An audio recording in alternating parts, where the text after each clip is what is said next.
পরকিয়া করতে সুখ সুখ লাগে। বিয়া কইরা বউরে নিয়া শীতের রাতে কম্বলের মধ্যে থাকতে সুখ লাগে, শান্তি লাগে।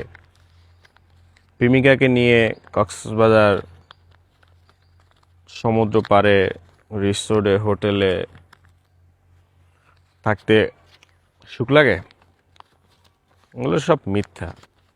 কিসের বউ, কিসের প্রেমিকা, কিসের জাস্ট ফ্রেন্ড, কিসের পরকিয়া, এ পড়িস না।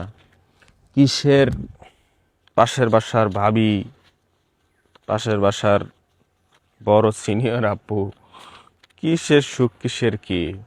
1 2 3 4 5 6 7 8 9 10 11 12 13 14 15 16 17 18 19 20 21 22 23 24 25 26 না এমনি করলাম। মানে পরকীয়াতে সুখ নাই। ওই প্রেমিক প্রেমিকা বা হচ্ছে গিয়া পাশের বাসাও কি দেওয়া, এটা মানে আমি বুঝাতে চাচ্ছি যে ওগুলোতে আসলে সুখ নাই। সুখ হচ্ছে গিয়ে 1000 টাকায়, সুখ হচ্ছে গিয়ে 500 টাকায়। এখানে মূল সুখ হচ্ছে এখানে 500 টাকার ভিতরে আর 1000 টাকার ভিতরে হিউজ পরিমাণ সুখ আছে। বাস্তব। I love you.